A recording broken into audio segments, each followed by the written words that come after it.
मी Sachin दुरंदरे, DPI तालुका युवक उपाध्यक्ष गेवराई। आज नगर या ठिकाणी आम्ही विविध मागण्या घेऊन आलोत की सोनई येथे जे काही घटना घडली, जिथं मातंग युवकाला हातपाय तोडण्यात आले, डोळे फोडण्यात आले, वेगवेगळ्या प्रकाराने जाच करण्यात आला, हे जातीय तेढ निर्माण करणारे काही गावगुंड यांना लवकरात लवकर मोका लागावा, लवकरात लवकर अटक करण्यात यावी, यासाठी आम्ही तीव्र पद्धतीने आजचं जे आंदोलन छेडलं आहे। इथं भीमशक्ती आणि लहुजी शक्ती या दोन प्रकारे भैयांनी दोन गटांना जोडण्याचं जी प्रस्थापित जे काही नेते मंडळी असेल, फडणवीस साहेब असतील, कुणी असतील, हे षडयंत्र रचून ह्या दोन शक्तींना वेगवेगळं करण्याचे जे काही षडयंत्र करत आहेत, त्याला हाणून पाडण्याचं काम आज अजिंक्य भैयाच्या माध्यमातून, विजय भाऊच्या माध्यमातून आज घडलेलं आहे। आणि लवकरात लवकर ह्या लोकांना जर अटक झाली नाही तर महाराष्ट्रभर तीव्र पद्धतीने आम्ही आंदोलन करण्यात येऊ, छेडण्यात येतील, एवढीच ग्वाही देतो।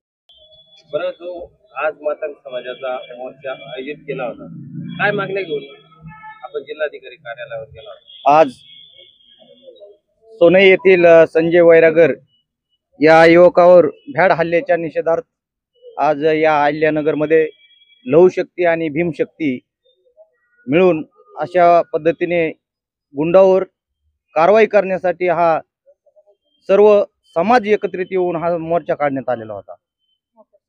या मोर्चामध्ये आपण प्रमुख अशी काय मागणी केलेली, का आश्वासन दिलेलं आहे तुम्हाला काही जिल्हा? या मोर्चामध्ये जे संजय वैरागर या युवकावर जो हल्ला झाला त्यामधील जे प्रमुख आरोपी असतील आणि इतर जे कोणी आरोपी असतील, हे सध्या तरी अजून तरी मोकाट आहेत आणि त्यांना म्हणजे याच्यामध्ये आरोपी करण्यात यावं, लवकर अटक करण्यात यावी, अशा पद्धतीने अशा मागण्या घेऊन हा मोर्चा काढण्यात आलेला होता। महाराष्ट्रभर आरोपीला आजपर्यंत अटक झालेली नाही, तर याच्याविषयी काय सांगता?